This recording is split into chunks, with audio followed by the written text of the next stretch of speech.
আজকে বাঁধাকপির একটা রেসিপি আপনাদের সাথে শেয়ার করব। বাঁধাকপি তো আমরা সবাই রান্না করতে পারি, তবে যারা নতুন রাঁধুনি তাদের যদি মনে হয় বাঁধাকপির টেস্টটা ঠিক মতন আসছে না, তারা একবার হলেও এই পদ্ধতিতে রান্নাটা করতে পারেন। ড্রিম রিলিশের পক্ষ থেকে আপনাদের জানাই সাদর আমন্ত্রণ। আর আমার আজকের রেসিপি হলো মাছের মাথা দিয়ে বাঁধাকপি। মাছের মাথা দিয়ে বাঁধাকপি রান্না করার জন্য প্রথমে মাথাটা নুন হলুদ দিয়ে ভালো করে ম্যারিনেট করে নিচ্ছি। আর এদিকে বাঁধাকপিটাও একদম ঝিরিঝিরি করে কেটে ভালো করে ধুয়ে জল ঝরিয়ে রেখে দিয়েছি। আর এই বাঁধাকপির টেস্টটা একদম অনুষ্ঠান বাড়ির মতন করার জন্য একটা মশলা করে নেব। সেই জন্য একটা কড়াইতে প্রথমে দিয়ে দিচ্ছি 2টো শুকনো লঙ্কা, একটা দারচিনি, কয়েকটা এলাচ, দিয়ে দিচ্ছি 1 চামচ করে গোটা ধনে আর গোটা জিরে। এবারে সমস্ত উপকরণ শুকনো খোলায় খুব ভালো করে ভেজে নেব। আর যখন ঠিক এইভাবে ভাজাটা হয়ে যাবে তখন একটা পাত্রের মধ্যে নামিয়ে ঠান্ডা করে এর একটা পাউডার করে নেব।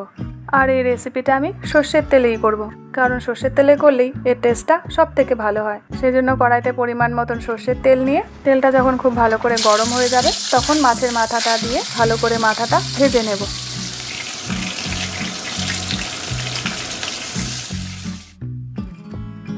আর মাছের মাথাটা খুব ভালো করে ভেজে একটা পাত্রের মধ্যে নামিয়ে ওই তেলের মধ্যে দিয়ে দিচ্ছি একটা তেজপাতা আর 1/2 চামচ কালো জিরে। ফোড়নটা 1 মিনিট মতন ফ্রাই করে এর মধ্যে দিয়ে দিচ্ছি আগে থেকে কুচিয়ে রাখা পেঁয়াজ।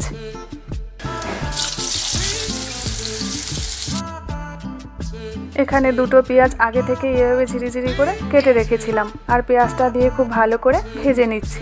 আর পেঁয়াজটা যখন ঠিক এরকমভাবে ভাজা হয়ে যাবে তখন এর মধ্যে দিয়ে দিচ্ছি টুকরো করে কেটে রাখা আলু। এখানে 2টো মিডিয়াম সাইজের আলু এইভাবে ছোট ছোট করে কেটে নিয়েছিলাম।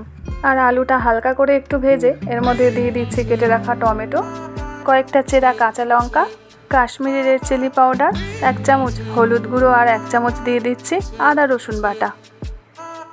সব মশলা খুব ভালো করে কষিয়ে যখন আদা রসুনের কাঁচা গন্ধটা চলে যাবে তখন এর মধ্যে দিয়ে দিচ্ছি স্বাদ মতন লবণ আর পরিমাণ মতন চিনি।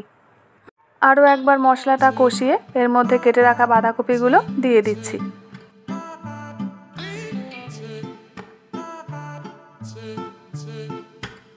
আর বাঁধাকপিটা দিয়ে মশলার সাথে খুব ভালো করে মিশিয়ে চাপা দিয়ে রান্না করে নিচ্ছি 2 থেকে 3 মিনিটের জন্য। 2 থেকে 3 মিনিট পর চাপাটা খুললেই কিন্তু বাঁধাকপিটা অনেকটাই কমে আসবে। আর এই সময়ে দিয়ে দিচ্ছি ভেজে রাখা মাছের মাথা। আর মাছের মাথাটা দিয়ে বাঁধাকপির সাথে খুব ভালো করে মিশিয়ে নিচ্ছি। এরপর যে মশলাটা আমি গুঁড়ো করে রেখেছিলাম সেই মশলা থেকে 2 চামচ মশলা দিয়ে দিচ্ছি বাঁধাকপির মধ্যে।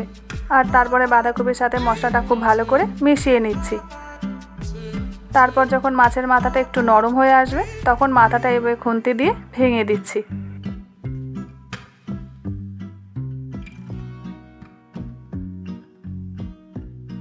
আর মাছের মাথাটা যখন ভাঙা হয়ে যাবে তখন বাঁধাকপির সাথে মাথাটা খুব ভালো করে মিশিয়ে নিচ্ছি। এরপর 1 চামচ ঘি দিয়ে বাঁধাকপির সাথে খুব ভালো করে মিশিয়ে নিলেই অনুষ্ঠান বাড়ির মতন মাছের মাথা দিয়ে বাঁধাকপির রেসিপিটা পারফেক্টলি রেডি হয়ে যাবে। তাহলে একবার হলেও বাঁধাকপিটা এইভাবে রান্না করে দেখুন, এর টেস্টটা কিন্তু ভীষণই ভালো হয়। আর যদি রেসিপিটা আপনাদের ভালো লেগে থাকে তাহলে কমেন্টে কিন্তু আমাকে জানাতে ভুলবেন না। আবার আপনাদের সাথে দেখা হচ্ছে একটা নতুন এপিসোডে নতুন একটা ভিডিও নিয়ে।